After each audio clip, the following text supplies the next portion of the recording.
Happy International Women's Day and happy Commonwealth Day too.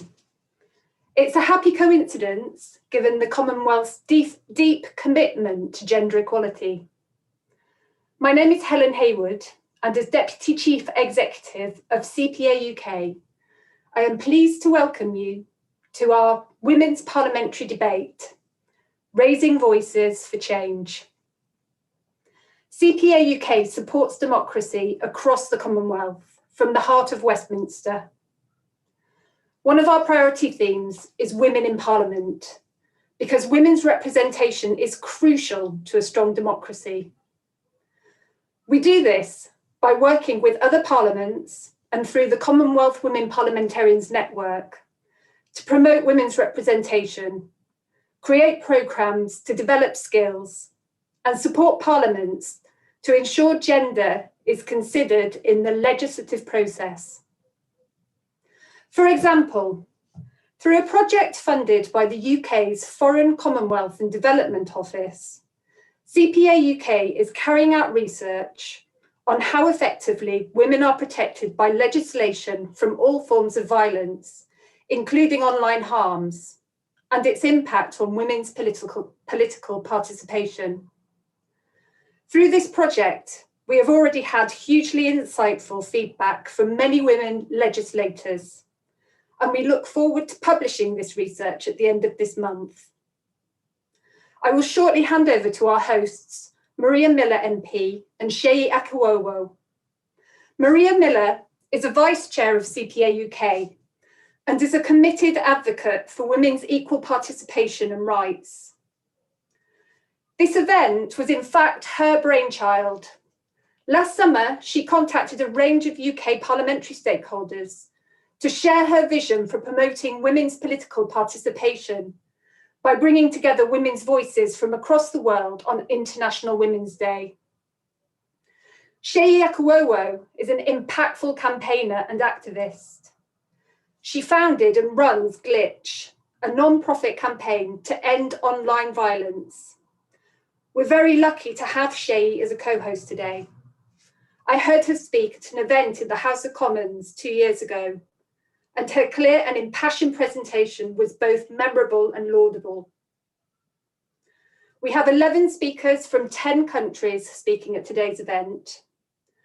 We're grateful to UK ministers James Cleverly and Caroline Dinenage for their contributions, and to the Speaker of the House of Commons, Right On Sir Lindsay Hoyle, for his closing words.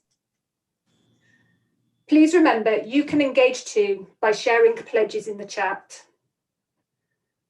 I'm sure we'll hear many inspirational words today, but I will leave you with a short and pertinent quote from US Supreme Court Justice Ruth Bader Ginsburg. Women belong in all places where decisions are being made. And now I welcome Right On James Cleverly MP, Minister of State for the Middle East and North Africa, to speak. Good afternoon, friends and colleagues. Thank you for giving me the chance to join this incredibly timely discussion about participation and safeguarding in politics. I'm committed, and I know the whole ministerial team at the Foreign, Commonwealth and Development Office is committed to supporting open societies. We want to empower leaders of all genders and backgrounds to shape political debate, to represent their communities, and to share the true voice of their nations. Openness is the watchword of our work with the Commonwealth Parliamentary Association. Openness and transparency, as together we bring democratic legislatures and processes in line with our shared democratic values. Today's discussion once again proves the value of the Commonwealth as a community with the power to promote peace and prosperity for all our members.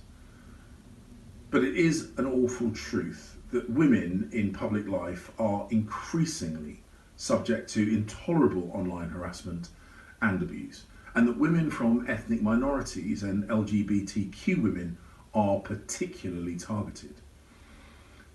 This cowardice, this bullying, causes real-world harm. It risks deterring future generations of women leaders from taking their rightful place in the public debate. What a sad but avoidable cost to our societies that would be.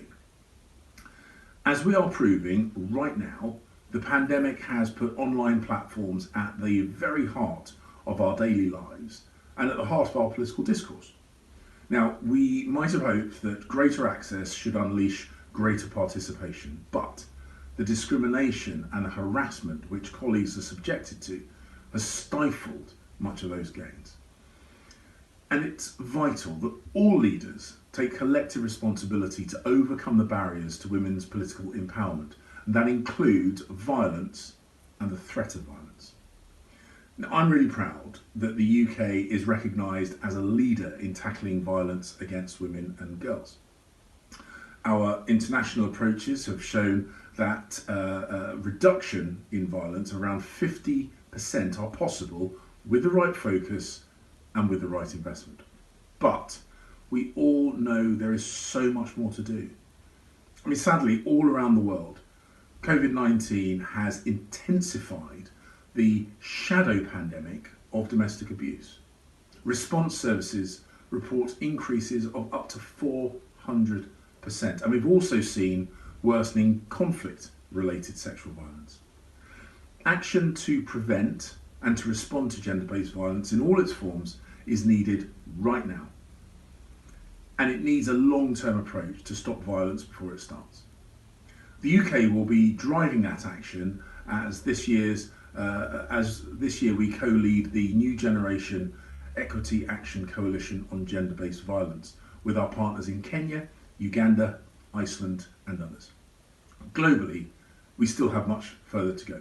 1 in 3 women worldwide will experience violence in their lifetime, yet in 49 countries there is no specific law against domestic violence. Breaking this barrier can unlock equal access to education, to jobs and of course participation in public life. And around the world, the UK is supporting increased political representation and participation for women. Women make up just a quarter of representatives in national parliaments and in fewer than 1 in 10 heads of state. Yet, from politics to peace processes, the evidence tells us loud and clear the greater the equality, the greater benefits to everybody. You will know, for example, that women's leadership in government decision making is shown to reduce corruption and improve public health spending. The UK is also a long-standing champion of women's full, equal and meaningful participation in peace processes.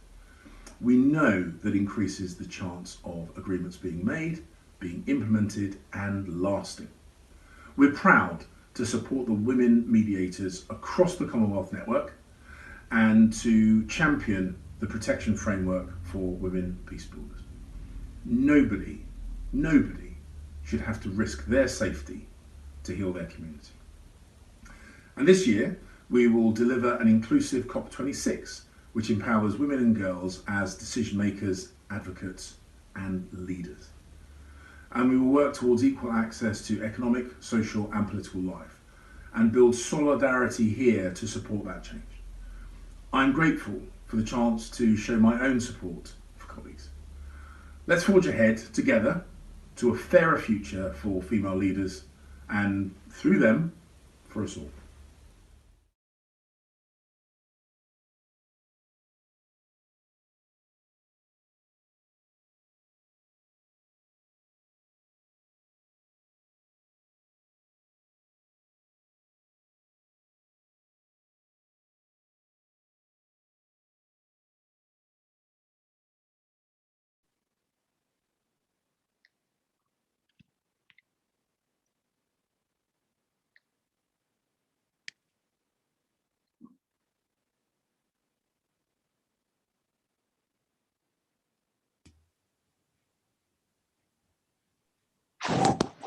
Hello.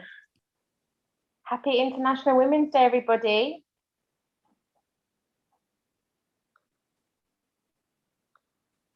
So my name is Seyi Akiwowo. I will be one of your co-hosts today.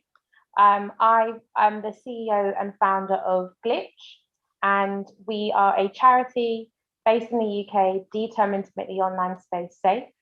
Glitch was birthed out of my lived experience of when I was a local councillor, one of the youngest councillors to be elected, and a video of a speech that I made went viral and was posted on some pretty horrible forums, and I was on the receiving end of online abuse, harassment, and death threats.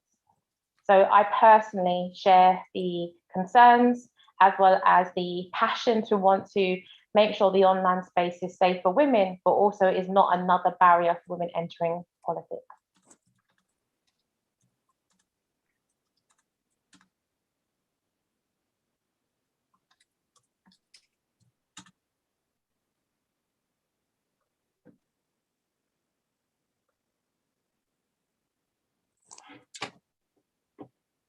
Do we have Maria? Yep. Hi, Seyi. Nice to be able to co-chair this event with you. And I'm Maria Miller. I'm a Member of Parliament in the UK. And I also chair our UK APPG on Women in Parliament, which is like our caucus.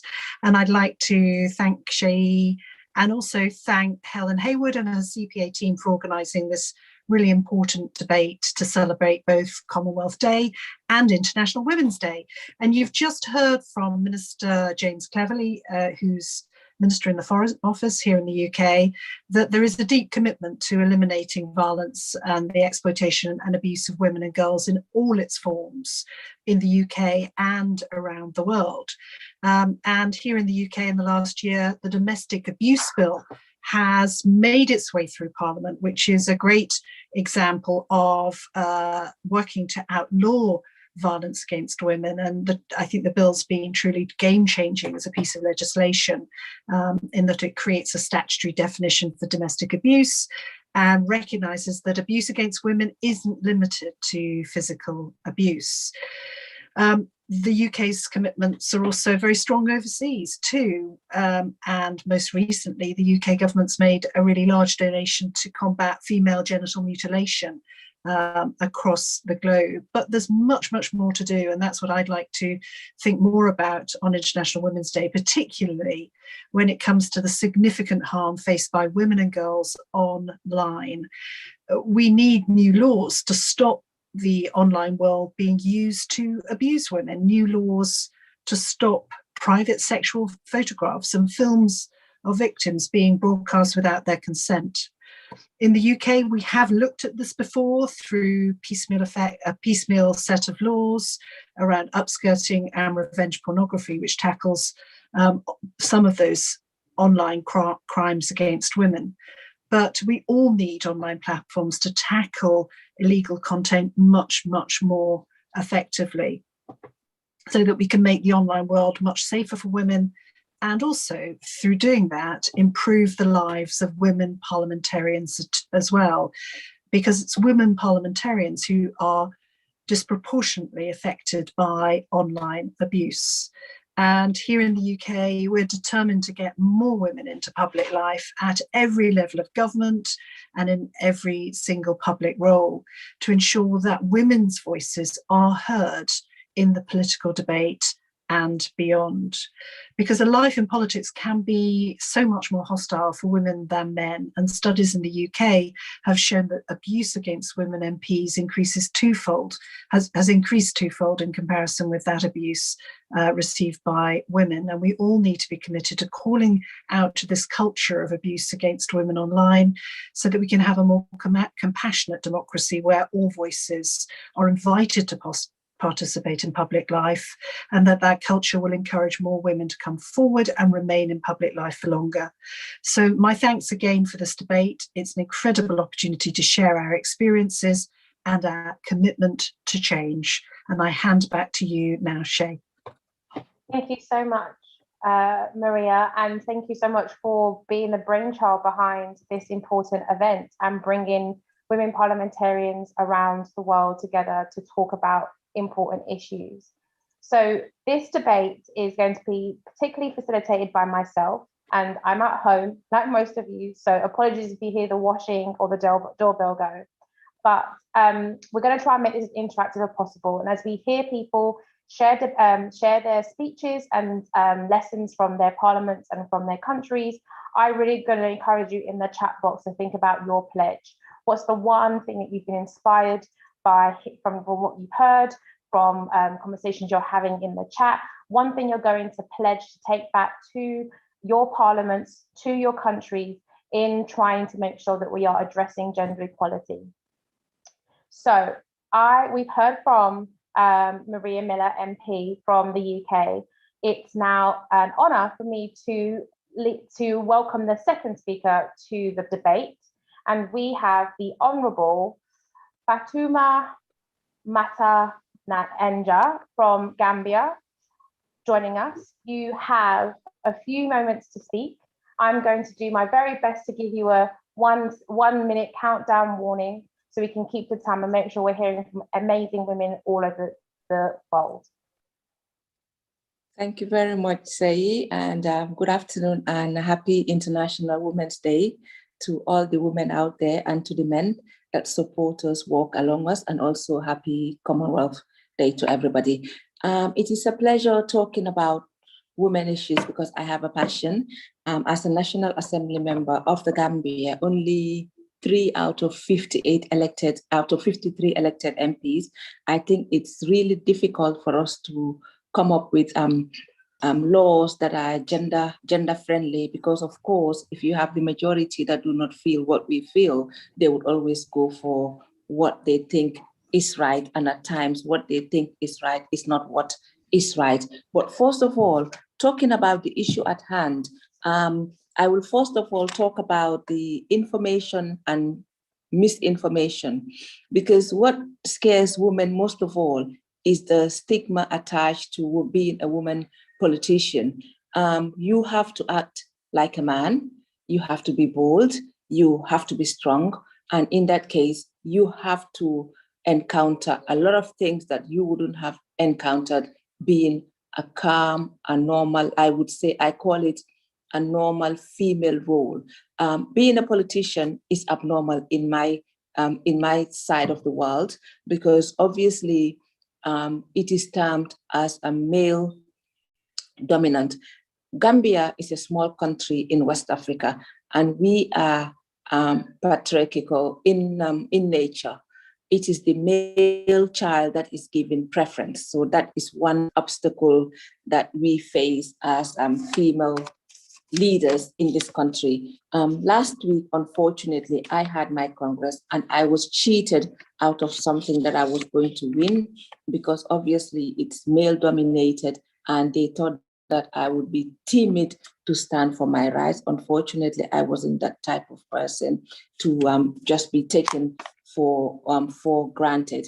What I did was I marched out of the Congress and got all the delegates marched out behind me, and notwithstanding, they still went ahead and declared themselves the winners. What I did, as a woman, and which everybody thought was bold, I also came out on Monday and declared myself as advised by all regional chairpersons as the leader of the political party. And everybody thought that was bold, that was daring. But then you have to be bold, you have to be daring to be part of this.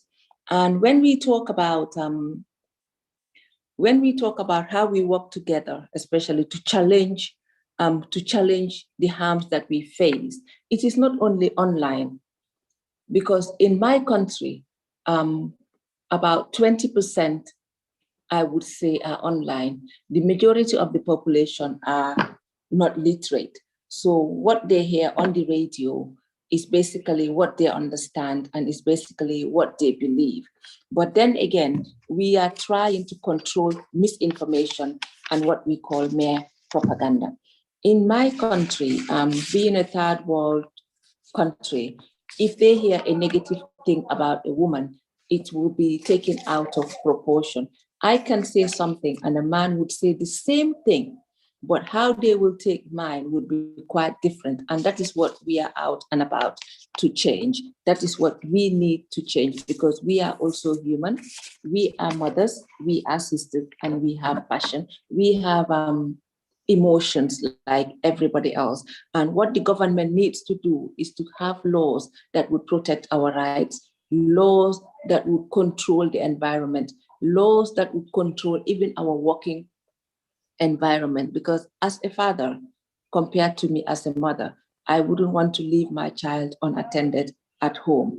And we don't have that form of childcare in this country. We don't have a welfare system. We don't have help from where the government will help us take care of our children at home or even after school care. So I have to juggle work and home and my kids. I'm a mother of 3. Fortunately for me, my eldest is at university now and my youngest is 13. So they also help me. They have to understand that what I do is also something that is going to help them in the future. So they have to help me. And last year, we introduced an anti-abuse bill, but it was thrown out of Parliament because of the attention it got from the outside. People thought that we are protecting ourselves against them, and we are supposed to be there to protect them. Not knowing that we should be free to speak our mind without being abused, especially as a female. There was a time last year that they called for my head, probably because I mentioned something at the Parliament that the majority of the people, even though they supported it, it was some religious issues that people do not want to mention. But as a parliamentarian, as something that my constituency was particular about, I had to come out and say it and face the consequences. It went to a point that my son was afraid to go to school because he saw something on the news that they were going to behead his mother, and he got scared. And I think those are the things that we need protection from. Those are the things that government should, because there is free speech, but threats and abuse shouldn't be termed as free speech. Absolutely. Because obviously it doesn't only affect you, it affects your family, it affects your friends, and at times psychologically it can affect you. And the fact that we do not have security as well, at one point you feel scared going out alone or even coming home at night. And I think that is something that we need protecting from. Thank you so much. Thank you so much for sharing. And I'm sure everyone's giving you a round of applause, even though we are on mute. Thank you so much for talking about the continuum between offline violence and online violence, that they are both the same, two heads of the same beast, if you like. And thank you so much for highlighting the ripple effect of online abuse on friends and family and loved ones, and the fear that of abuse that young women are increasingly feeling, because they're seeing the very few women politicians who have been able to make it in Parliament, how they're being treated. So thank you so much for your formidable speech and your honesty in sharing. We thank you very much. And we're going to move on to our next speaker, the Honourable Samantha Sacramento MP, please.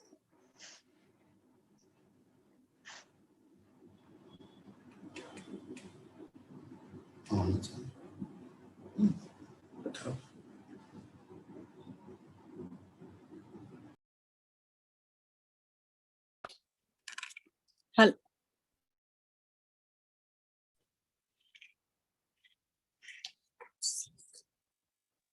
I think we can hear you now. Okay, now, hello, sorry, like my 100th attempt at unmuting myself. You would have thought that after a year I would have got used to this, but no. Never. I'm quite useless. Never. Well, good afternoon, everyone. And it's great to be here at another CPA event. And I'm actually very happy at how active we have been lately. And this is yet another opportunity for us to be able to continue the discussion. And it's, I think, quite pertinent that International Women's Day and Commonwealth Day are being celebrated on the same day. So it's quite, I think, good for us as a Commonwealth region, and particularly those of us on this debate today who also sit on CWP committees. So let me introduce myself. I've been a parliamentarian for 11 years. I am a government minister and I hold the portfolio of Minister for Equality. So when I try and do everything for women, I'm wearing all my hats. So it's all that more important that I fulfill all these roles. I was also recently last year, sorry, it's just that the last year feels like it hasn't really existed. I was elected as the regional chair of the Commonwealth Women Parliamentarians BIMR region.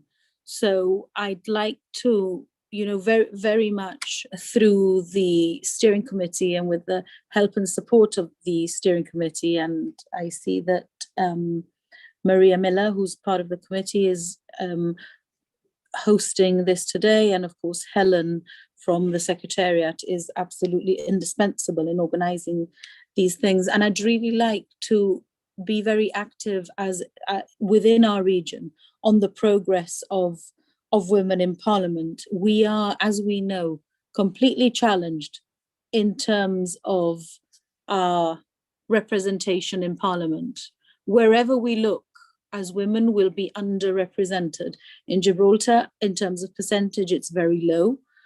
And we are something like 11% in terms of bodies. That's 2 women in Parliament, 1 on the government side, 1 on the opposition side. And try as I might in terms of awareness, it's just so difficult to be able to encourage more people to join Parliament. As we all know, there are barriers to women, more barriers to women than men. And I just want to be able to challenge all these barriers and encourage more women to Parliament, as we all should. One of the recent proposals that I put to Parliament, and specifically to our Committee on Parliamentary Reform, is to look at a framework for parental leave for parliamentarians, because that may well be a deterrent for women joining Parliament, particularly if they are very young women. Now, there are, I think, a couple of things that we need to consider today as women parliamentarians, and one of them is the online abuse that we're subjected to, in addition to general abuse, and whether that comes into sharper focus because we are women. And I think that the answer is yes. So there's a lot of, I think, work to be done around that, because that could also is likely to be a barrier that is also placed in our way. So I think that our mandate as women in Parliament, is to collectively be able to strive to make a difference. I think that we really need to reflect on a day like today. We need to acknowledge and be grateful for the achievements of our predecessors and people who have enabled those doors to be opened to us so that we can be where we are. But we also need to look at making one of our goals having more women in Parliament, and also as women in Parliament achieving more for women. So I think that together we need to collaborate to achieve these goals. And I think that the visual impact of female representation cannot be underestimated, particularly when you're in a Parliament where women are underrepresented. I always live by the maxim of, if you cannot see her, you cannot be her. Mm-hmm. And I therefore try and promote the role of women in public life, not just in Parliament, but in public life, to be able to encourage women to take that step. So we should always use every opportunity to promote women who are inspirational in our jurisdictions, because women who are inspirational will encourage other women to take that progressive leap, whether it's to Parliament or other public life. And it may be that public life is a stepping stone eventually to Parliament. So that's got to be a roadmap. I am very passionate about this subject, and I wish I had more time to be able to do even more for the progression of women in public life, because I always feel that we cannot do enough. So thank you very much for the opportunity to contributing to today's debate, and I wish everyone a very happy Commonwealth Day and International Women's Day. And I want to take this opportunity to pledge to continue to do more for women and to aspire to achieve greater gender balance in our parliaments. Thank you very much. Amazing. Thank you so much. Thank you so much to the Honourable Samantha from Gibraltar. Sorry for not mentioning the countries. It's really important that we do. So the next speaker we have is not with us, but has sent a pre-recorded message. They're the Honourable Vina Basnaga MP from Fiji.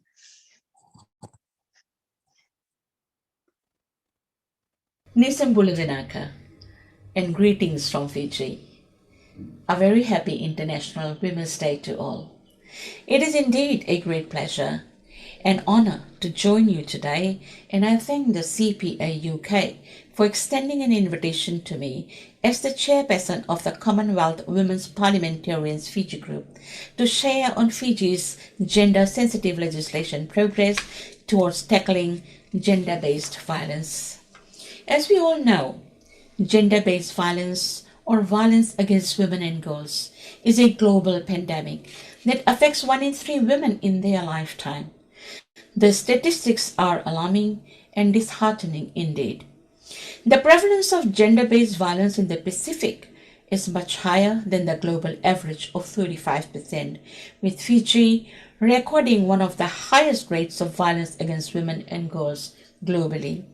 Almost 2 out of 3, that is 64% women in Fiji, experience some form of physical or sexual violence in their lifetime. In order to address gender-based violence, it is necessary to ensure all interventions are grounded in a human rights and gender transformative approach. Laws and comprehensive measures that criminalize violence against women and girls must be adopted, reviewed, and effectively implemented. To achieve lasting change, it is important to enact and enforce legislation and develop and implement policies that promote gender equality and protect women and girls from violence. While gender-based violence has undoubtedly become an epidemic in Fiji, the progress made with respect to tackling gender-based violence has been positive, with a number of laws that have been put in place and that have potential to end violence against women. These laws include the Family Law Act 2003, the Domestic Violence Act 2009, the Crimes Act 2009, the Criminal Procedure Act 2009, and the Employment Relations Act 2007. To further support the constitutional provisions and the enactment of various legislations to try and address the issue of gender-based violence, the Fijian government has also launched several measures that support the implementation of these legislations. These include Fiji National Action Plan to prevent violence against all women and girls, a 24-hour toll-free domestic violence helpline, and the Fiji National Gender-Based Violence Service Delivery Protocol in 2018. Furthermore, to enable women survivors of violence to access legal services, the Legal Aid Commission has increased its presence in the public domain. Since 2014, a total of 22 Legal Aid Commission officers have been commissioned across Fiji to offer assistance to the public. I strongly believe that legislation alone will not eliminate gender-based violence. It requires coordinated efforts at all levels aimed at raising awareness of related issues, changing community norms of violence against women, and increasing women's status in society. The Fijian government continues to work together with all relevant stakeholders, the development partners, CSOs, NGOs, and faith-based organizations in our bid to fight gender-based violence and promote gender equality. To conclude, I believe a woman is a seed that grows a nation. She must be glorified. She must be honored. She must be appreciated. And events like this bring us together to pronounce our commitment towards striving for a world that celebrates and enhances womanhood. With these words, once again, I wish everyone a very happy International Women's Day. Vinaka Vakalevu, and thank you.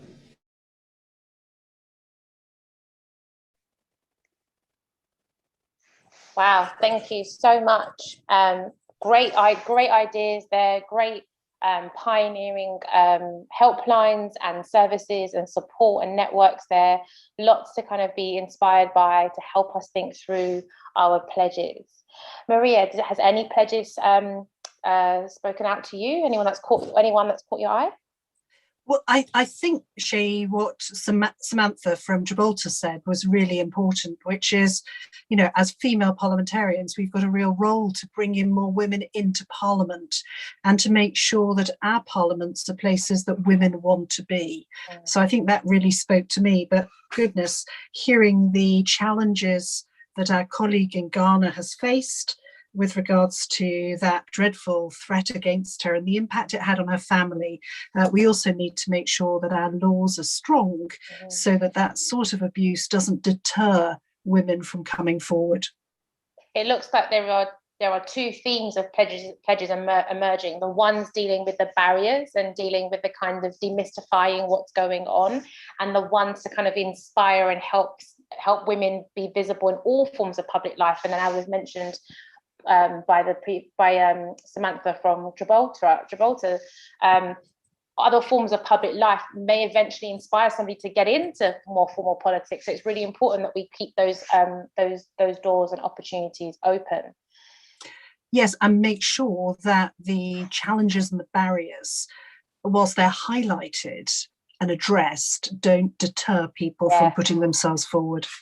Yes, language is so important there. It's about being aware, but not being frightened. It's about being prepared and equipped, but not being deterred.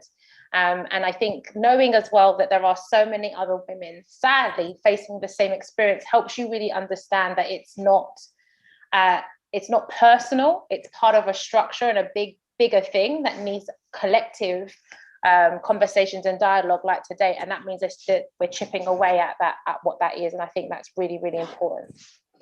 And really speaks to the comment that's just been made in the by Salma in the chat about how we can effectively legislate to protect women when the majority of parliamentarians don't understand that reality because they're not women. So it's about calling out those challenges in a really constructive way. Yes, absolutely. Should we hear from another speaker, Maria? Yeah, good. Great. Okay, so we're going over to Trinidad and Tobago to hear from the Honourable Ayanna Webster Roy, MP, please.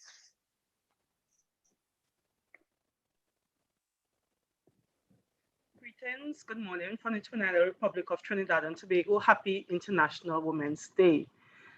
So, we're looking at some of how do we ensure equal access to political participation. First of all, to ensure equal access to political participation, we must understand the barriers to participation. Some of the barriers to participation include, but are not limited to: 1, unequal access to education; 2, unequal access to people in authority, resources, and basic amenities; 3, gender-based violence, including domestic violence, as well as stigma and discrimination, especially for persons living with a disability; and 6, toxic gender stereotypes, to name a few. While we identify and remedy structural barriers, governments and policymakers must act to ensure that there's political will. Political will is very important. Political will ensuring that government policies are gender balanced and create an enabling environment for all in society. In the Republic of Trinidad and Tobago, We are committed to achieving the full participation of women and girls at all levels and stages of development in order to achieve a gender-just society by 2030. This is part of a national strategic plan for our country to achieve a gender-just society by 2030. Additionally, providing equal access to education facilitates equal access to political participation.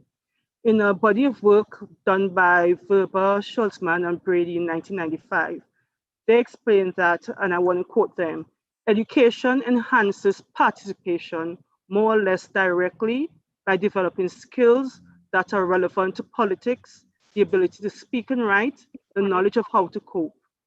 In Trinidad and Tobago, the government continues to ensure that education remains accessible to all women and girls at all levels. We also ensure that early childhood, primary and secondary education remain compulsory for all boys and girls, and it is heavily subsidized at the tertiary level. Another strategy is to focus on youth development and skills training. This is very important. Creating opportunities for youth to receive training and mentorship to prepare them to participate in politics. And I want to cite some of the work done by the Caribbean Women in Leadership, CWIL, that they would have done in Trinidad and Tobago. To commemorate International Women's Day in 2020, young women in Trinidad and Tobago, through the collaborative efforts of CWIL, Parliamentarians, the government of Trinidad and Tobago, and the government of Canada, were able to participate in the country's first all-female sitting in the Parliament of the Republic of Trinidad and Tobago. They have been mentoring future leaders, and that has been beneficial to our young people. Additionally, governments must continue to promote initiatives aimed at reducing inequalities. So ways that could be done is through our legislative agendas, through the provision of equal access to healthcare and various services, but most importantly, through support for vulnerable families and communities by a robust social welfare system. Another strategy in reducing gender stereotypes and creating gender-sensitive programs that is also assist us in helping to increase female participation in politics. In Trinidad and Tobago, the government would have been working along with civil society to ensure that we create awareness among all of our society, our boys and our girls, our men and our women, and creating an understanding of how gender disparities affect our economy, our society, and our development. And we are using that to help to create an awareness to encourage more of our persons, particularly our women and our girls, to become involved in politics and in leadership. As at a personal level, and as a mother, as a wife, as a parliamentarian, I join with the majority of Trinidad and Tobago in pledging continued support for female leaders and leading by example. And we have been pledging our support through our work in the Parliament, through our work through amendments to various acts, for example, the Domestic Violence Act, which was amended recently, as well as amendments to our sexual offences legislation. We also would have operationalized our sex offender register, as well as in Trinidad and Tobago, to treat with those women who may be victims of domestic violence and to create an opportunity for them to be able to emerge and emerge better and to be able to go on to contribute to the development process. We would have established for the first time our state-run domestic violence shelters. We have 2 now in operation with the intention of establishing 3 more, and also 1 to target men who are victims of domestic violence as well. So those are some of the ways that we can contribute towards, equal participation. Thank you very much. Thank you so much, Honourable Ayanna Webster-Roy from Trinidad and Tobago, for your interventions and an overview of the continuum between the online and offline.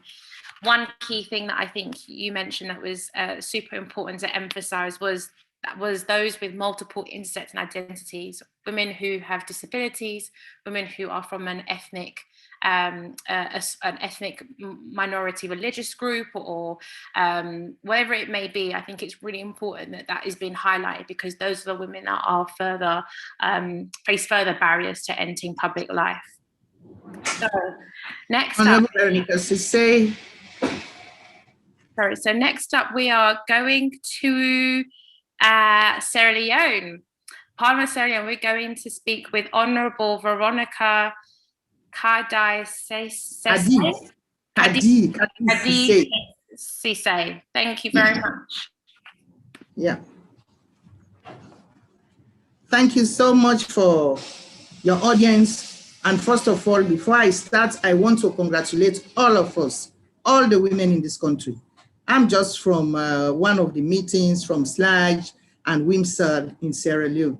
You know, we want to see how the media can help us in this fight. So I'm just coming from there. And the politics is a hostile environment for women everywhere in Sierra Leone. Violence against women, especially MPs in all districts and with the state institution. As we all are aware, especially with the outbreak of the pandemic, we now live in virtual offline, and which has extended to online, which makes it easier for people to commit violence without consequences. Women are the main targets of online violence, especially women's voices like journalists, politicians, etc. Online harassment includes online bullying, trolling, cyber stalking, defamation, hate speech, public and shaming, identity theft, and hijacking. We have been on this for years, and this is my 17th year. I've been in Parliament for 17 years, and we have gone through the rigors of bullying and intimidation in everywhere, every spheres of life. And we can only succeed if we have the political will. And thank God we are coming to that gradually. There is a political will. And how can we get together? How can we work together for these online harms faced by women parliamentarians? The only thing that we can do, I suggest, is government should establish and implement laws that bar harassment, threats, or violence, and ending impunity for those that break the rules. And until we reach that age, then we can start to talk about the gender-based violence to try to eradicate or to put stop to GBV.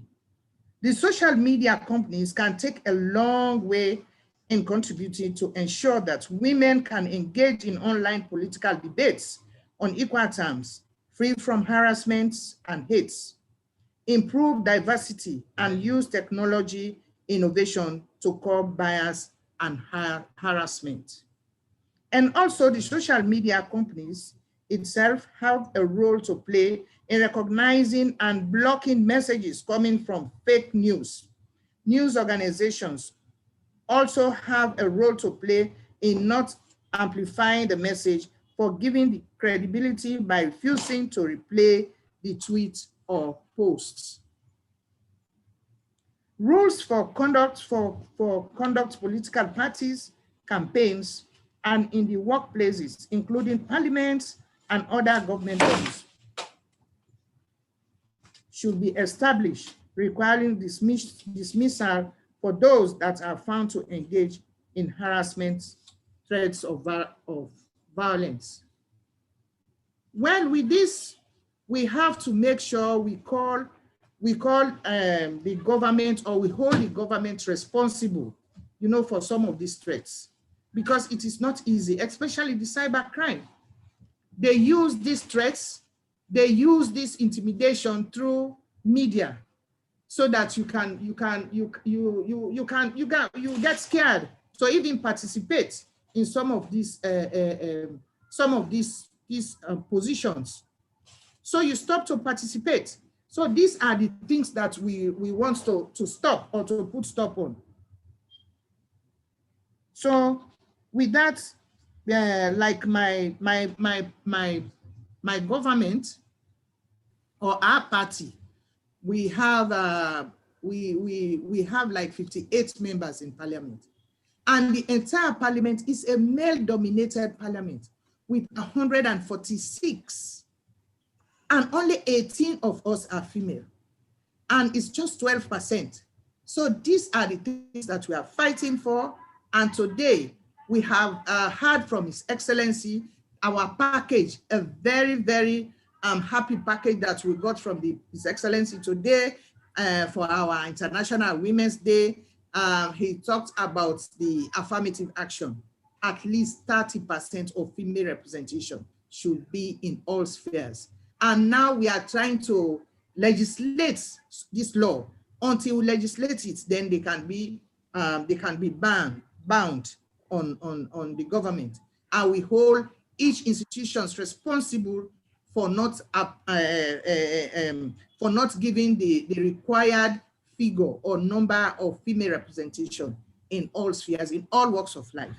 So this is the package that we have today from His Excellency. He has tweeted and he has said it. And I believe it. There is a political will. He's ready to work with the women. He's there. He has passion for women. He always says that. And what he said the last time I quote him, he said, if you want it, go for it. And now we are on the verge to go for it. And there's a light at the tunnel. And pretty soon you will hear the affirmative action bill passed in our Sierra Leone Parliament. Thank you so much for that. And thank you for sharing the news, the breaking news with us. And thank you so much for talking about how you've seen politics evolve and slowly progress, but it not being enough over the last 17 years. Thank you so much. We now hand over the mic to the UK to hear from Caroline Nooks MP, Chair of the Women's Equality Select Committee at the UK Parliament. Thanks, Seyi, and a huge privilege to hear from so many female parliamentarians from around the world. And I am struck by Veronica's words, if you want it, go for it. And I think that is a message that each one of us on this day, when we are saying that we choose to challenge, that is a message that we should be passing on to the next generation of female parliamentarians, wherever they are in their career, indeed, wherever they are in the world. And my pledge certainly is a very serious one, to go and find talented, brilliant, clever women who have never previously thought about being part of our political system and just ask them to stand. Because I think that's part of the problem. Women don't get asked to stand enough, and women perhaps are not pushy enough to come to the conclusion for themselves that this is a job for them. So we have to keep asking them, we have to keep encouraging them, and we have to keep convincing them that whilst there are barriers and whilst there are pitfalls, this is an important job. It's worth doing. And without their voices, we won't have the representation that we need. So I came into Parliament in 2010. It feels like a lifetime ago now. And at that time, there were very few female parliamentarians on my side of the House. I look at Maria, who has hosted us today so brilliantly, and she was one of only 17 women before the 2010 intake arrived, and there were 45 of us. And at every subsequent election, we have seen the numbers of women go up, but I always say it is baby steps, and we need to go further and faster. I don't have an ambition to get to 33%. We have to get to 50-50. And I was going to say we have to get to 50-50 one day, but I find the older I get, the less patient I am. So we have to get there very, very quickly.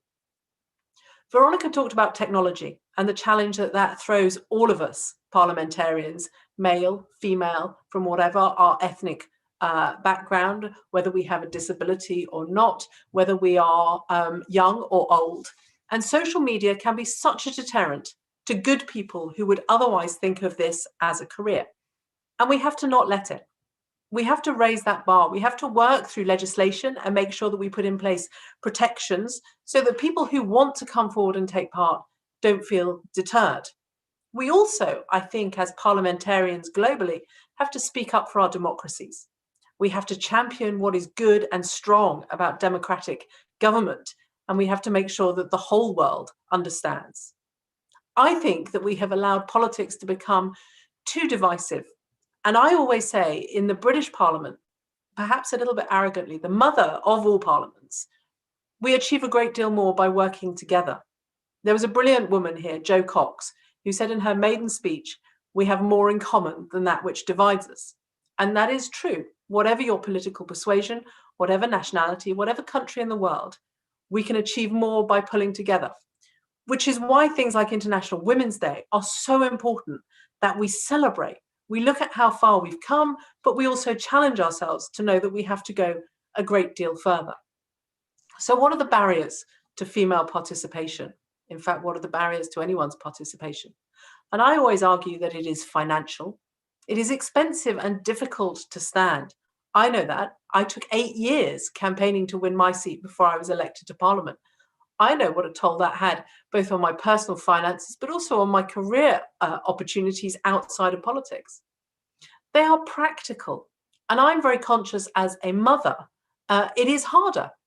And there is no coincidence that we see many more single women and women who do not have children, who find that they have the time. So we have to make sure that we beat down those barriers, that we find ways to make sure that younger women, women who have families, women who want to start families, don't think that that provides a barrier. And I think that the parliaments across the globe can do a great deal more to help. I think we can also learn a great deal from this pandemic. Here in Westminster, we have used technology to great effect. Not only do we have proxy voting, and we had electronic voting for a while during the pandemic, but we have seen virtual participation in our chamber increase the number of women's voices that are heard. I think that's such an important thing. And we have to look at ways going forward that we can have new flexible ways of working and make sure that Parliament can be open and available to everybody. And I think finally we have the perception. We have the perception that this is still a man's world. And I respond to that with the words, it is not. In my constituency, I remember 2 girls coming up to me and asking me whether you had to be a man and whether you had to have been to Eton, one of Britain's great public schools, in order to be a member of Parliament. And I looked at them, I said, no, you do not. I went to school in Romsey. It's the area that I'm now privileged to represent in Parliament. So you can be from anywhere. You can be educated anywhere. You can be male, female. You can be from an LGBTQ background, any ethnic minority. You can have disabilities or not. But we have to make sure that democracy and the ability to stand is open for everybody.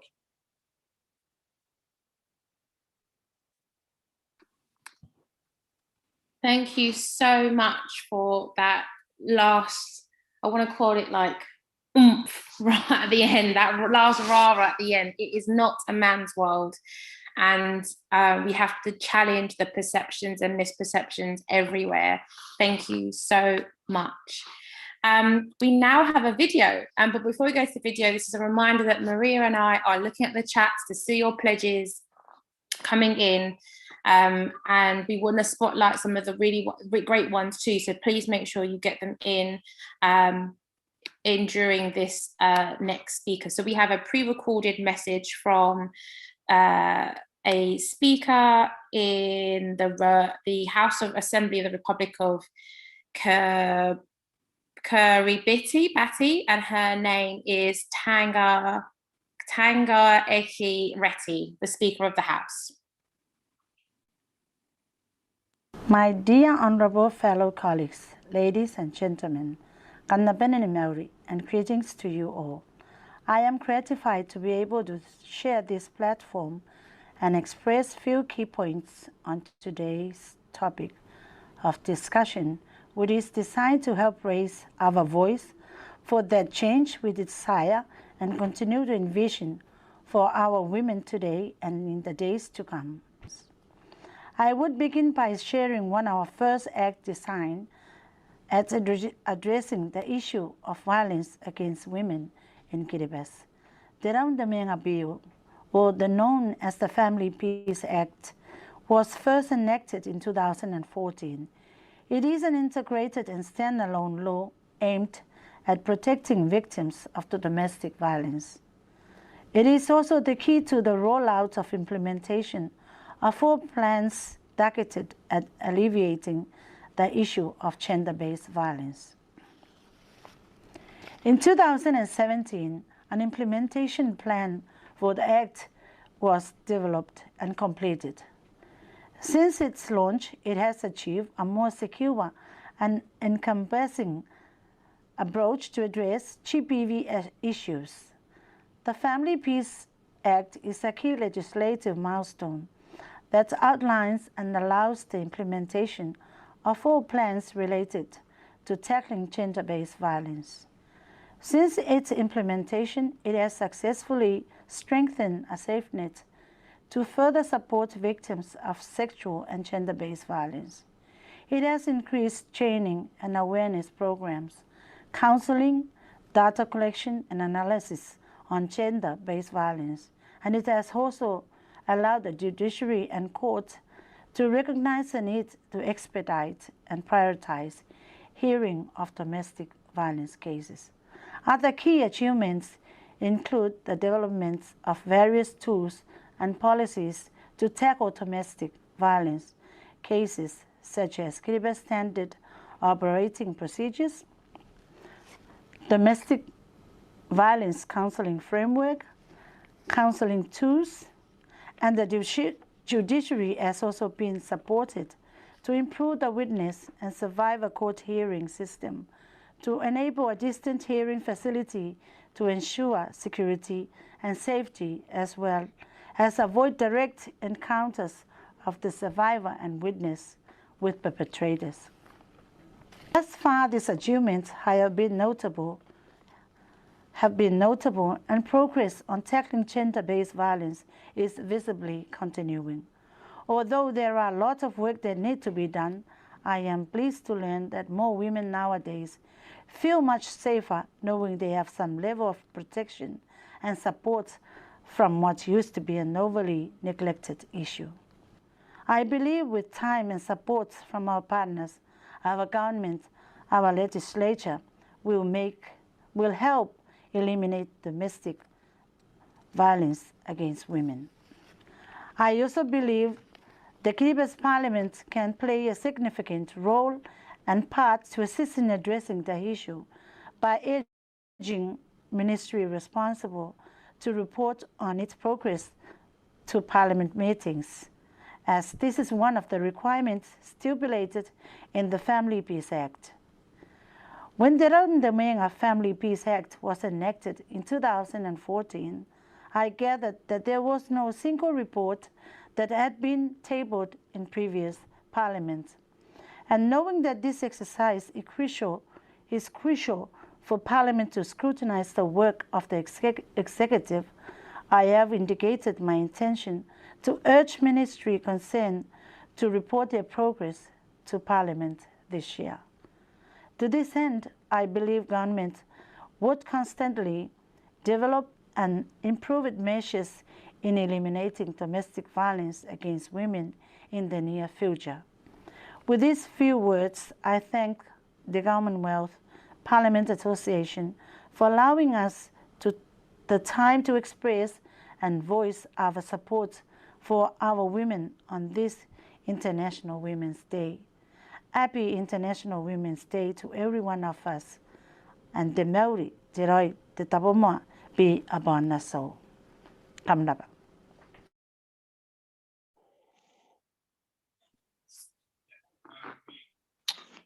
Thank you. Can you guys see me okay? I've been getting notes in the chat, but I have to move because my boyfriend's on an interview. So the joys of working from home. Maria, any pledges that have leaped out at you today? Well, I'm really excited by what Canada's talking about, the idea of the whole Parliament being taken over by women on the 8th of March, and I think that's a really interesting initiative. But also the sorts of things that are coming through in the speeches that we're hearing around initiatives like gender-sensitive programs coming from Trinidad and Tobago, and what we were hearing from Caroline as well, my fellow MP here in the UK, about the importance of pledging to get more women to stand for election and getting some of those barriers out of the way. I mean, really concerning to hear from Sierra Leone, the fact that threats, particularly online threats, are stifling participation. But unfortunately, Seyi, I think that's something we can all appreciate and see in our own countries. So this is an important thing to tackle. Yeah. I really feel like we could make a really good double act for like taking over like a Sky News show, Maria. I think we're doing a really good job. I think the point around or pledge around an affirmative action bill seems really cool and really radical. And sometimes we do need those kind of radical measures to kind of kickstart and help women feel like they can take up their space in public life. We've got a couple more speakers to hear from before we close. It's been a really amazing debate to hear so many people celebrate themselves and their achievements, but also talk about the challenges ahead and talk about what they're doing and to inspire others. And we're now going to pass the mic to Pakistan and hear from the Honourable Khan, who is also the chairperson of the Commonwealth Women Parliamentarian Network.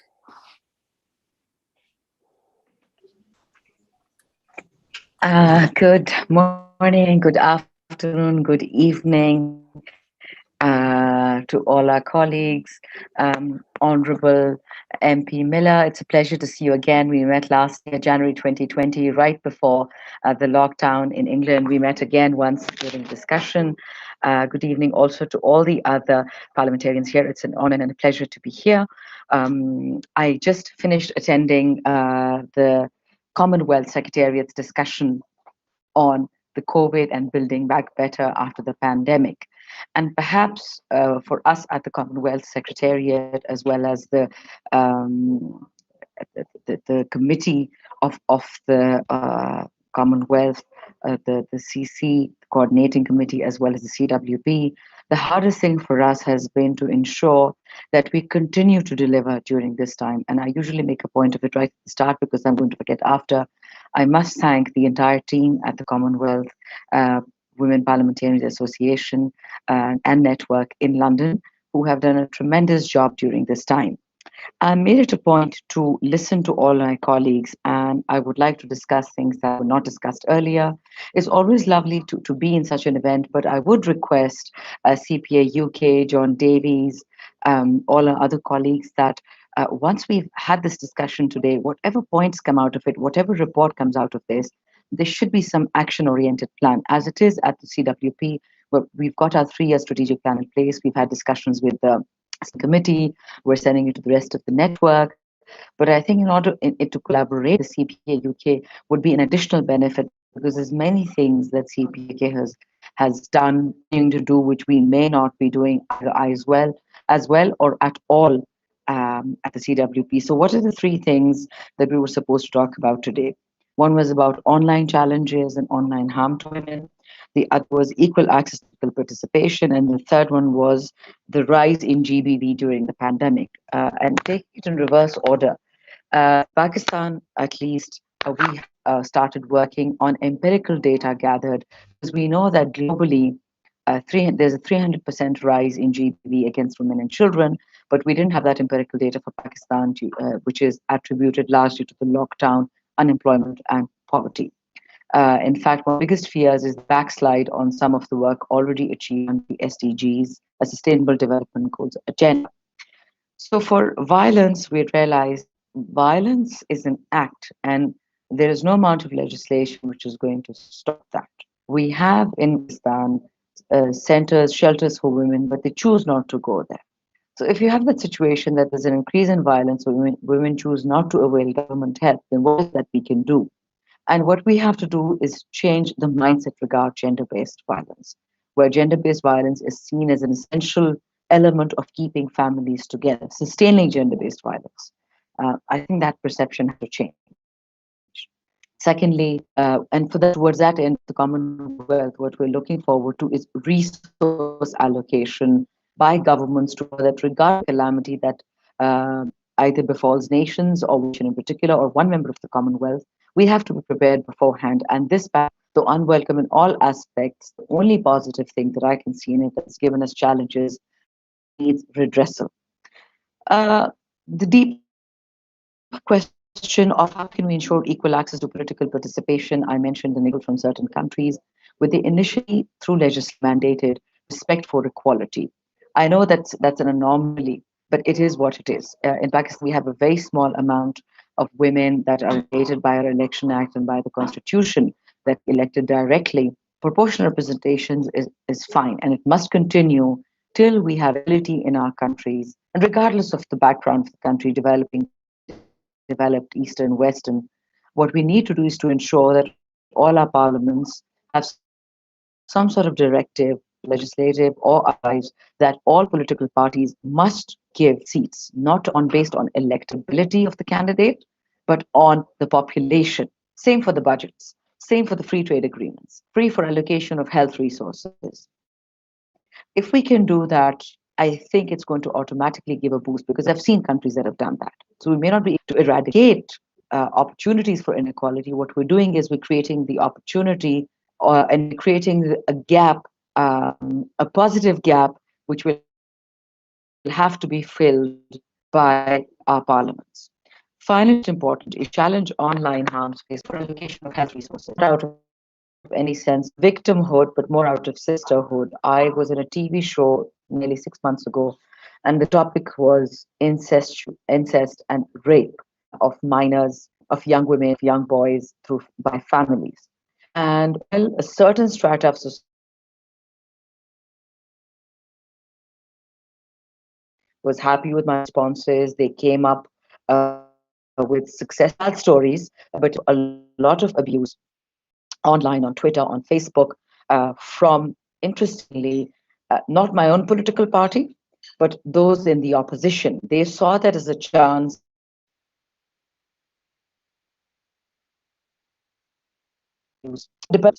I found that very odd till I realized that what we had under the guise of cultural violence directed towards all members of society.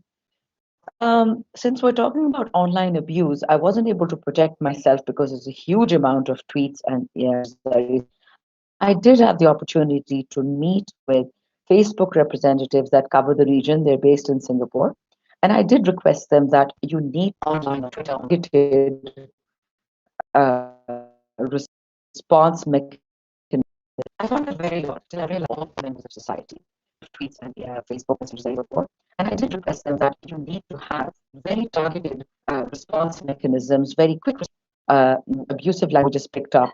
You will have to block that ASAP. You're welcome to review them, but we not the most receptive at that time. We're talking about a rape of women in Kashmir, and therefore that became controversial. They felt it was an international issue they didn't want to touch, and hence request to them. I did the same with Twitter. Find that there's some laxity across. Interesting, when the mobs and the riots attacked Capitol Hill in Washington, D.C. During the ascendance of the new government, it's only then that all these online platforms acted, because they felt that initial online abuse leads to the kind of attacks that witnessed. So perhaps what we at the Commonwealth Parliamentary can do is have a broad base similar to the one we're having today, request CPA UK and all of the CPAs to be there. Welcome to them, open up the regional ones, online discussion with Facebook, Twitter, Instagram, some of the more important platforms, get one of the representatives and voice our concerns to them. It's not that difficult. The worst they can do is ignore us. But given what happened in the United States and given their response, but we don't wait for a review to them, I think there might be some room for both encouragement and response. So I'm going to end here, and if there's any questions, I'm happy to respond. Thank you so much for giving me the opportunity to speak. Thank you so much. Interestingly, the new government, it's all the kind of attacks that we witnessed, the one we're having today. Request CPA, Facebook, Twitter, Instagram, some of the more important platforms, get one of the representatives and voice their concerns to them. It's not that difficult. The worst they can do is ignore it. I'm sorry, there's lots of sound there. Is that stopped for everybody now? Okay. So thank you so much for sharing what is happening in Pakistan, Honourable Khan. The first thing you mentioned was around data. It's so true. We need data. Data allows us to provide evidence-based policies, allows us to target resources, allows us to make sure that those that are disproportionately impacted because of multi-intersecting identities are being equipped and are safe online. And I think you're right to call on some clear, actionable steps. There are pledges being done by individual women, which is fantastic. But maybe and the next step is to convene a very similar parliamentary debate, but with the tech companies, for them to hear specifically on the impact of not acting fast enough, not acting consistently enough, is having on democracy, particularly for those that don't have tech companies headquarters based in their countries, or have or even have a tech company's office, which makes it even more difficult to get online abuse taken down. So we are now passing on the mic to our friends and comrades in Ontario. I'm passing the mic on to Lisa Thompson MP, the chair of the Commonwealth Women's Parliamentarian in Canada. Good morning, good afternoon, good evening, everyone. It's a pleasure to join you today as we celebrate International Women's Day. And it is indeed an absolute honor to be representing our steering committee for the Commonwealth Women Parliamentarians Canada region. And to introduce myself, I've been an elected official for 10 years, and I have served as minister for the government during the last 3 years. And just most recently, an honor that I don't take for granted, and I work very hard to ensure that we have a representative voice, is acting as chair of the Commonwealth Women Parliamentarians Canada region. And on that note, I would like to say that I'm very pleased to see my friend from our regional steering committee, Yasmin, joining us today, representing our federal government in Canada, and also Selma, who is a Canadian senator. So pleased to see you on chat today. But I want to cover off 3 things that I think are important. First of all, what we have done in Ontario to support gender equality, what we are doing to combat violence, and thirdly, how we're addressing social media issues. And so first of all, I want to share with you that Caroline from the UK, you inspired me when you shared we can achieve so much by working together. And I agree wholeheartedly on that, because I reflect back into 2012, and we had all party support in our provincial government for an initiative where we saw Ontario becoming the first province in Canada to recognize gender identity in its human rights legislation. Again, it had all party support, and I was very pleased to be part of that. Another thing that we've done is address violence against women and, quite frankly, men. Last year, we introduced a 5-year strategy to combat human trafficking. This is something we do not take lightly, and we're addressing very, very seriously, and we're being proactive. We're speaking about it we've introduced it in curriculum starting in grade 4, and we are increasing awareness every day in terms of the issue that it is, not only in Ontario, but we recognize it's an issue around the world. And one of my pledges today is to ensure that if you are interested, I will certainly connect you with Minister Jill Dunlop and our Solicitor General, Sylvia Jones, so they can share with you directly what we're doing to combat the violence and the issue of human trafficking. Another thing that we're doing is making sure that respect is learned early on. One thing I was very proud of in 2018 was that we, again, looked at our education curriculum. And in starting as early as grade 1, we are teaching respect. Respect your fellow classmate, respect genders, and lead by example. And again, it's something that we can't start discussing soon enough with our young people, so that hopefully it's perpetuated and they can lead by example as they take on their roles as they age to affect change and to carry that flag in terms of respect for all. Another thing that I'd like to share with you from a encouraging women to be more engaged is at the federal level. Through our Canadian Steering Committee, we host provincial outreach programs where we celebrate the best practices across Canada. And thank you to CPA for those precious dollars that we invest in our outreach programs, because we recognize what's happening across Canada and we inspire change because of that. Another thing that we've done in Canada is introduce the opportunity for women to take a seat on Parliament Hill in Ottawa. Yasmin touched on it a little bit in the chat forum. And I have to share with you, there was no better day in Canada than a few years ago when we celebrated the 100th anniversary of women earning the right to vote, than to see 338 young women take every single seat in our federal government, and the issues and the policy and the change they wanted to affect was just amazing. And again, inspirational. Women of all ages can affect change. And that's something that I pledge as well. I pledge to give every person who wants a platform the opportunity to have their voice heard. And then talk about social media. A colleague of mine in Ontario has been abused horrifically through social media, but I'm pleased to share with you, criminal charges have been laid. We cannot stand by and allow women to be harassed on social media. And I appreciated the comment that was made before. Threats and abuse are not free speech. Our friend from that spoke early on from Gambia highlighted that, and I could not agree more. And in fact, we have to stand by that. And I will share with all of you today, just a couple of weeks ago, Twitter suspended an account by an Ontario MVP because, again, threats and abuse are not free speech. And I'd just like to close with you that women foster community. That's what we're doing today.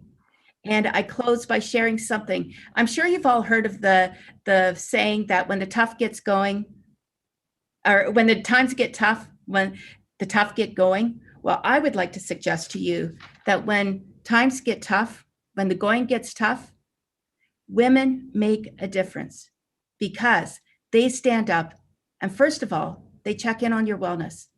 Women say, "Are you okay?" And then women roll up their sleeves and say, "How can we help?" And celebrating Women's International Day is doing just that. And thank you so much for the opportunity to speak today. And if anyone ever wants to be in touch, please do so, through CPA. Have a good day. Thank you so much. Thank you so much, Lisa, for your encouraging words, and also you're right about the kind of holding tech companies to account and people accountable also for their behavior online. And as said by many others in many different ways, online abuse and threat is not free speech. Maria, any thoughts or reflections from you? Seyi, I think what's come out today in all of these discussions is how common our experiences are actually as women parliamentarians. And I, really applaud everybody who's taken the opportunity to come forward and speak so frankly about the work that's happening in their country, but also what they're going to pledge to do next. And I'd just like to take this opportunity to say my pledge is that I want my parliament to be as welcoming to women as it is to men.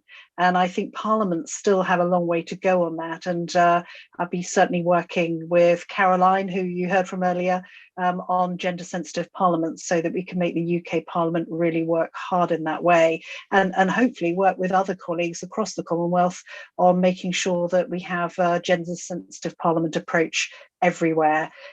So, just really to say thank you to everybody for taking part today. Thank you from me too. We are closing and coming to the end, but we want to end with a couple more videos. So just want to make sure we tie up the loose ends and make sure that we can play out with videos in succession, and then we can head off. So first, I think it's important just to say thank you to you all for making the time on one of the most busiest days of the year, and to speak and to talk and to create collective action. There's been some really great pledges there and some really great call to actions around next steps. We've also seen the Chief Executive of CPA, John Davis, share that he will make sure that these issues are an essential part of what we do now and how we do it and moving forward. And I hope that means a similar meeting with tech companies soon, because I think it'd be great for you guys to put them on the hot seat.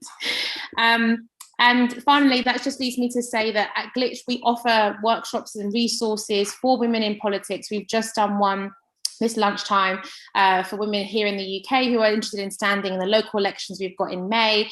We did one in Malaysia last week, and also with in Kazakhstan with Westminster Foundation for Democracy. So if the fears of online abuse are a barrier to any of the women that you are working with in your local area, please do get in touch with CPA, because we are keen to support you on this.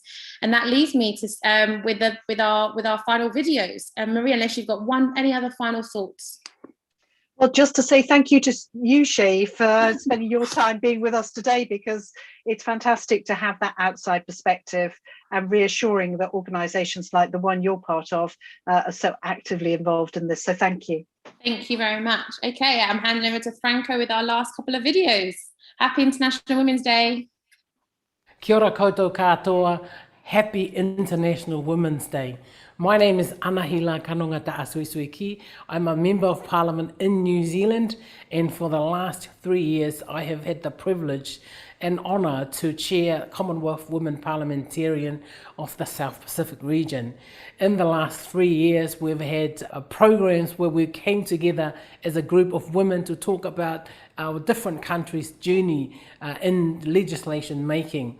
One of the areas that we looked at also was about mentoring on the use of social media.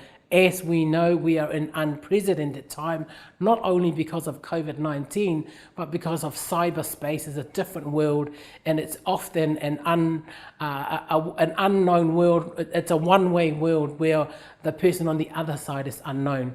In our mentoring session on use of social media, it was evident that we all have different skills from all the countries that we are from. As a result of our mentoring session, we created a structure on how we can all support each other in terms of social media and how we deal with personal, I would say attacks, but to be positive about it, conversations with strangers online.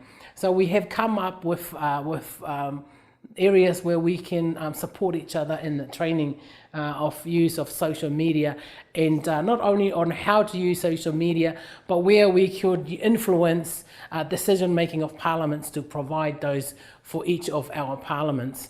New Zealand, we are at 48% women representations in parliament, but the rest of our region, there is still a lot of work to do. We have come so far, but we've still got a long way to go.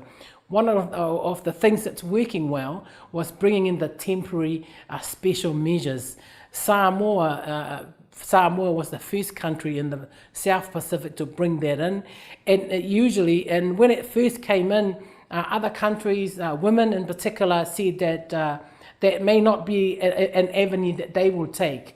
But the journey so far is from a last face-to-face conversation with the Commonwealth Women Parliamentarians of the Pacific, that's an idea that we are now supporting to ensure that we have women representation in all our individual parliaments.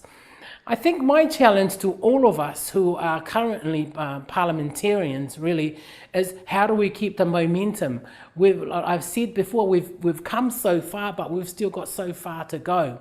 We carry on to these unprecedented times of COVID-19, of cyberspace. We are still bringing with us the journey of women in legislation and decision making. So we need to hold on to that, but at the same time, create a safe avenue to respond to new risk new. I've mentioned the word unprecedented times. Yeah, those times that are coming, we have to be able to navigate our way through that. And the only way we can do that is continue the conversation at a local level in all our countries, but also in our different countries crossing the borders. So now COVID-19 has restricted our crossing borders and having face-to-face conversation.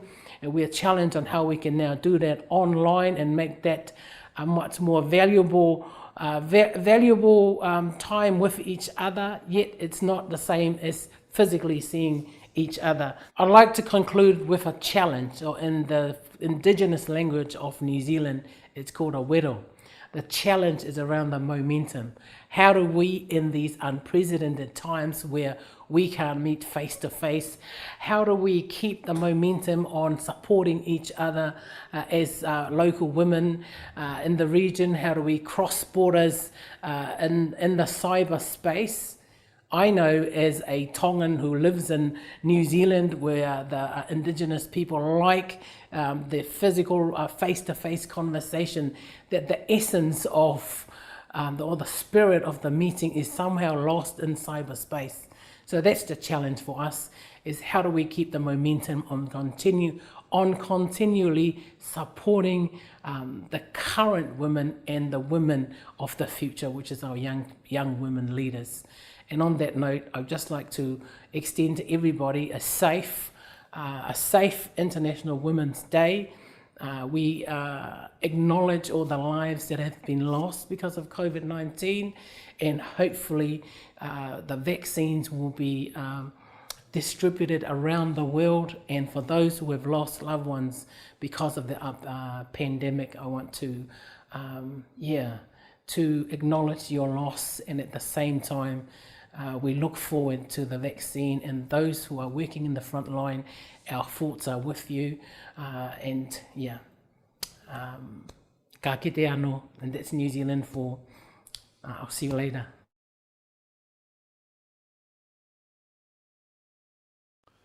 Good afternoon from the UK Parliament.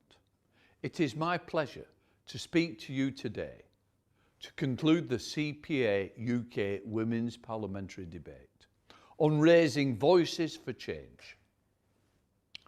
This year, we not only celebrate International Women's Day and the great strides towards gender equality across the world, but also Commonwealth Day, when we celebrate the international family, which I'm proud to be part of.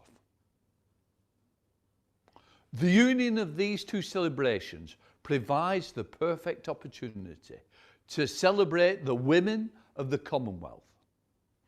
As leaders, change makers and advocates, as we have seen time and time again, democracy is at its best when we empower voices of all and provide equal space for leadership within society. Although today we celebrate how far we have come, it is also vital to highlight where more progress needs to be made. And COVID-19 pandemic has exposed the vital gaps in gender equality. Women have been disproportionately affected because of the key roles they play in social economic life. This includes being on the front line of health and social care, both paid and unpaid. We must make a commitment to include women in decision making, to ensure legislation is gender sensitive. The success of this is seen in the outstanding leadership we have seen from women around the world to reduce the impact of the virus. The uncomfortable truth is that violence against women and girls is still prevalent, with the last year showing a dramatic increase in cases. It is our responsibility as lawmakers to ensure we put measures in place to prevent, protect, prosecute, and more importantly, support women and girls. Quarantine measures and self-isolation has increased internet usage, and with this increased use, we have also seen a rise in online harms. In my role as Speaker, I am particularly concerned by online abuse of women in politics and the fact that black and ethnic minority women receive the most abuse. Let me be clear. This is not a new problem, but the issue needs more attention. This must be seen as a security issue for Parliament, and I feel the weight of responsibility for the protection of female MPs within the United Kingdom Parliament. There is no place for abuse, in person or online. We must take the lead in finding ways to hold the perpetrators to account and create spaces for women to access the support. With this, I am optimistic. Optimistic because we are uniting together to keep this on the agenda by continuing conversations and sharing your pledges.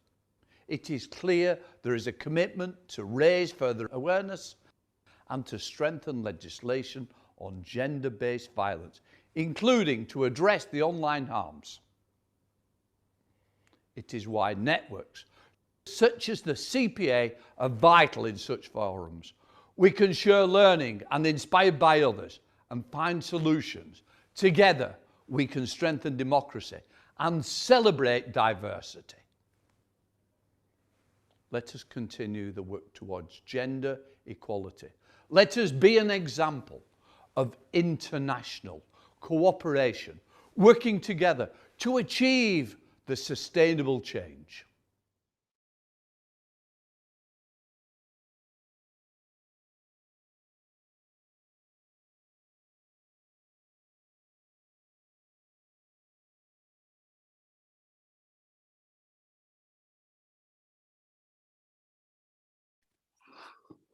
Wow, what a great way to end.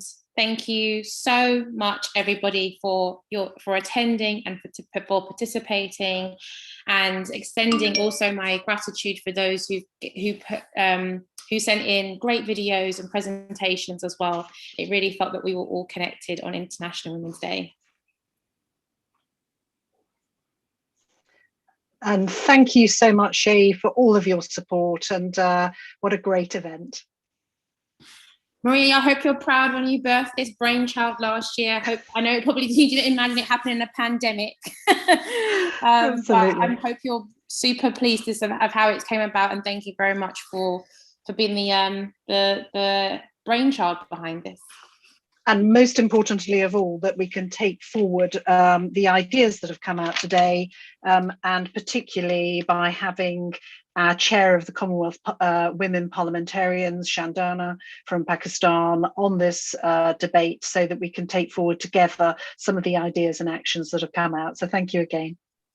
Thank you, everybody. Have a great International Women's Day. Have a good morning, good afternoon, good evening. Bye. Bye.